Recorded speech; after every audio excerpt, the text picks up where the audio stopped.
have joined our community in our Leadership Talks with Billy Island. I like to call it leading through, because leading through is something that we all have to face, whether we are a parent, whether we're married, or whether we're running a business, a church, a ministry. We all have to lead through something. And one of the things that we have an issue with as leaders is having other leaders. Many times in my life, I've thought that leaders were born, but I've come to a new concept and idea that leadership is developed. And so what do we do in order to actually get a person to become a leader? I want to talk about some steps you can take in order to turn someone into a leader, because leaders are developed. They're not born. More than 77,000 of organizations report that leadership is lacking. So we have a need for leaders. And while that's a big number, it should not come as a surprise given that 10,000 baby boomers retire every single day. It's a big number. And as of 2023, there are 5 generations in the workplace: traditionalist, baby boomers, Gen X, millennials, and now Gen Z. So with that many generations in the workplace, and with so many individuals that may not know what leadership is, and they're just now coming into the workplace, we have a big need to develop leaders. So let's talk about 5 things. I want to talk about 5 things that can help us all get someone to become a leader, or develop someone into becoming a leader. Now, this may seem like an obvious, but the first thing we have to do is identify that you do have potential leaders. Identify that there are potential leaders out there. Now, many people in organizations, ministries, and alike, they have good systems to discover people. I mean, it turns out getting a crowd of people is easier. It's way easier than leading an organization and developing leaders. And so for us, we need to answer the question, who are the potential leaders? Who are the people that have potential that are around me or that I know? And so very few people are natural leaders. They prefer to do things themselves. Most people, they prefer to do things themselves. They love to work, but they may not know how to lead or get something done through people. So it's so important to know that even though people work hard, they may not know how to gather a following or build teams. And so we need to learn how to build teams and have people follow us. We may not have a lot of potential leaders, but we have more than we realize.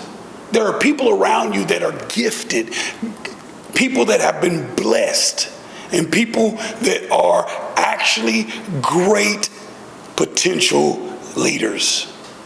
So that's the first step in developing a leader, is seeing the potential leaders, being able to discover potential leaders. Now, I only have 5 that I want to go over, and typically in leading through, I like to give you about 20-25 minutes tops of some content that I really hope will really help you. And I pray and I would thank you. It would mean the world to me if you would actually rate, review, and share this content. So we're talking about steps to take in developing a leader, because leaders are developed, they're not born. So the first thing, we have to see the potential in leaders. The second thing we need to do is have an I see in you conversation.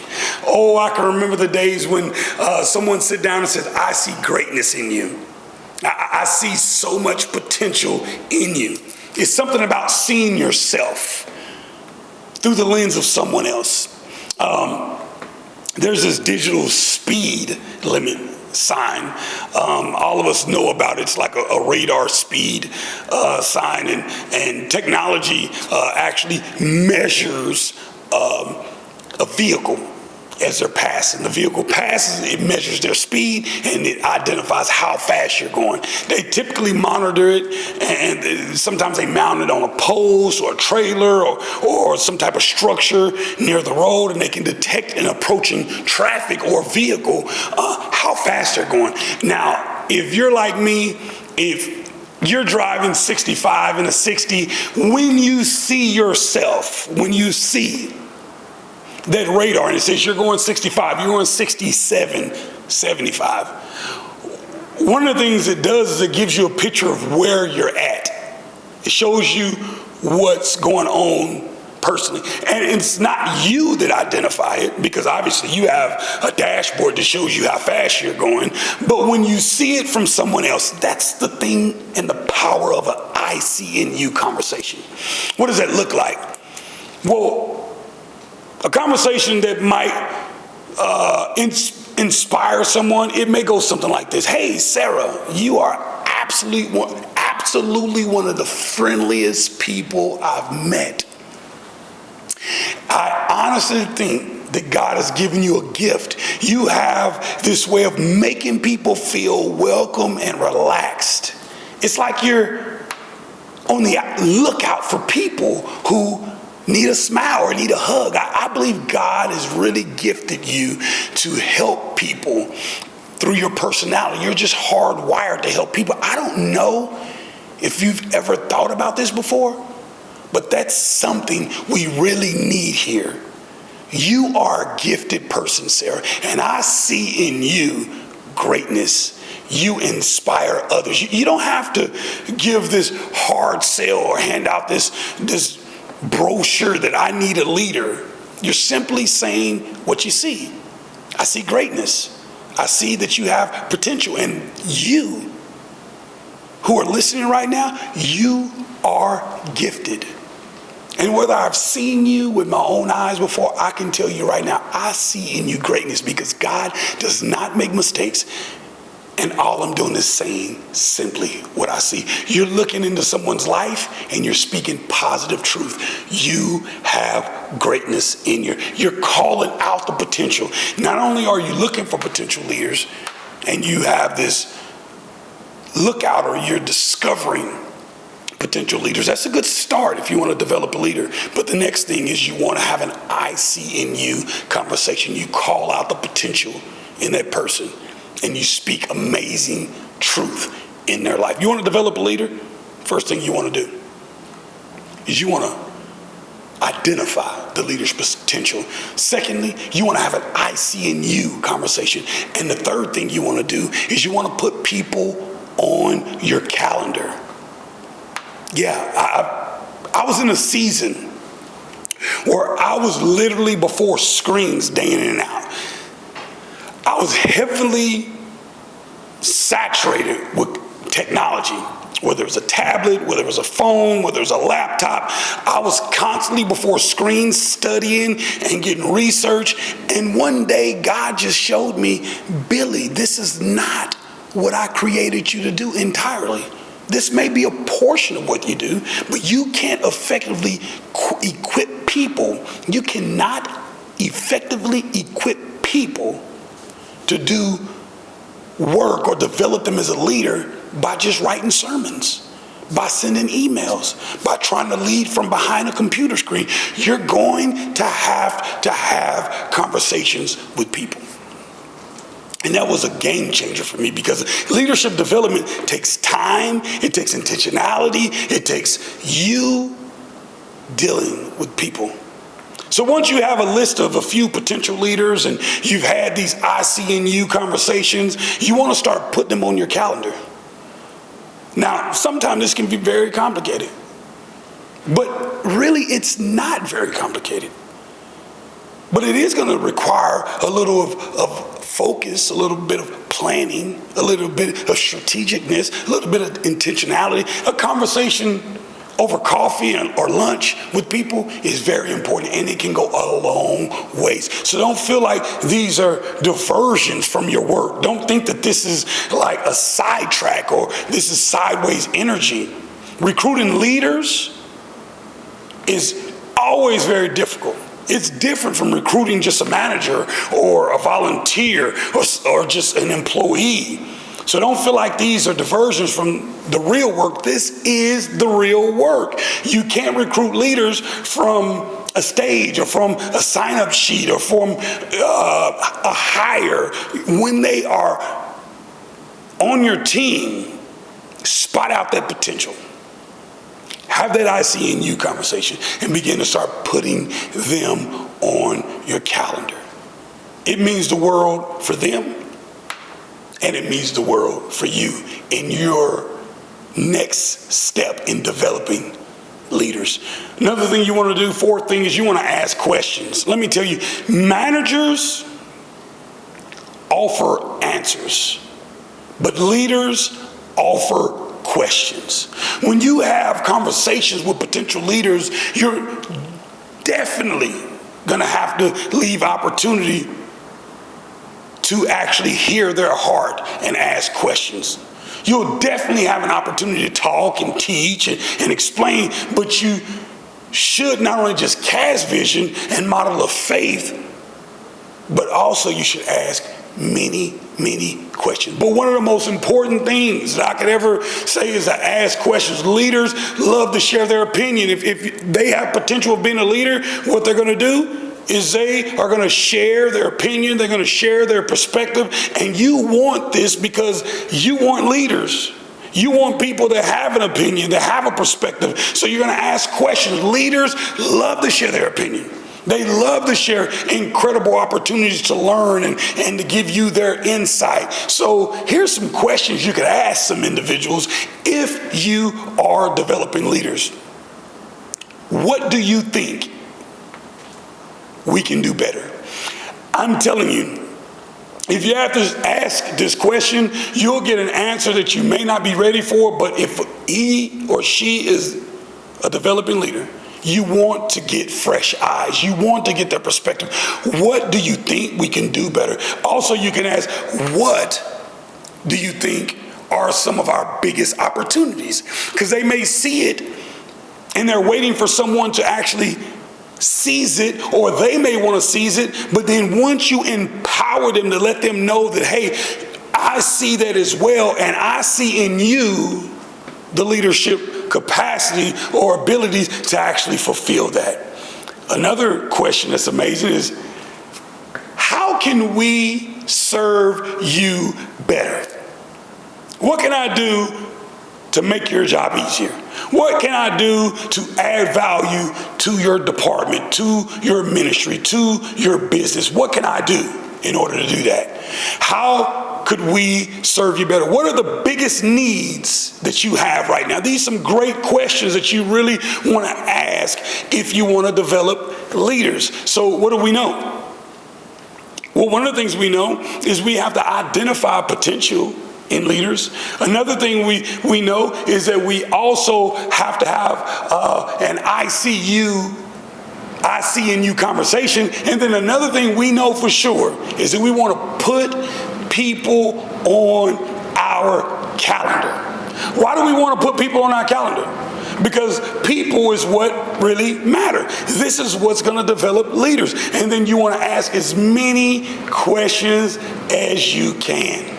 So I'm sure you have a lot of leaders that are before you, and you may not even know it. They are experts in their particular field. These individuals have insight, they have skills, and it's crucial to your ministry. It's crucial to your organization. It's crucial to your business. But most people are never asked these questions. And so I know entrepreneurs who are sitting on the sideline because no one has asked them for their wisdom. Same thing in churches. There are people that have wisdom. And so what are we going to do? What we are going to do is we're going to identify potential in leaders. Also, next thing we're going to do in order to develop a leader, we're going to have an I see in you conversation. We're going to tell someone that we see greatness. We're going to speak truths, not just a feel-good conversation, but we're going to actually connect with them and talk to them and tell them all the gifts and the greatness that we see in their life. Another thing we're going to do is we are going to make sure that we put people on our calendar. I always tell people, when you have someone on your calendar, that means that they matter, and that means that it's going to get done. It does not get done unless it's not in the calendar, and that's something we want to do. Now, when we put them on the calendar, what are we going to do? We're going to teach them and speak over their head or talk to them? Yes, we can speak to them and teach them and cast vision, but we're going to ask questions. Because managers, they give solutions. They give answers. But leaders, they ask questions. And another thing we're going to do, not only we're going to ask questions, we're going to delegate results, not just tasks.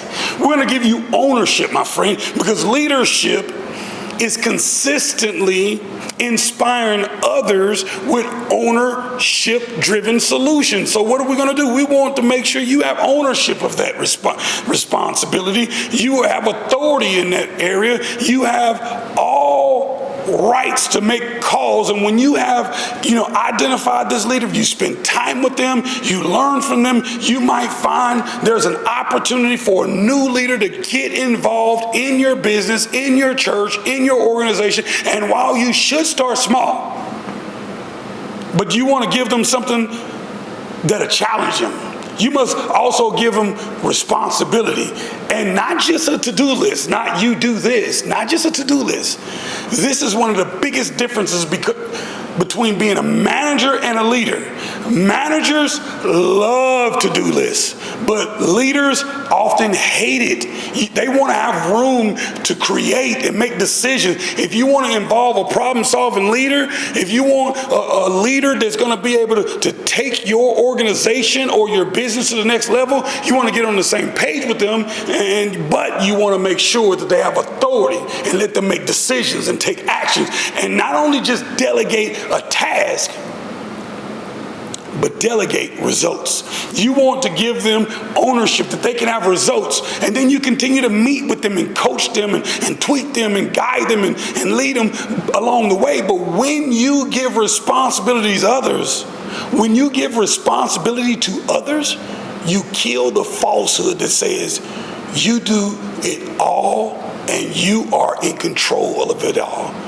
Once you give that responsibility, it's killing that falsehood that you do it all and you control it all. We want to give you an opportunity to lead.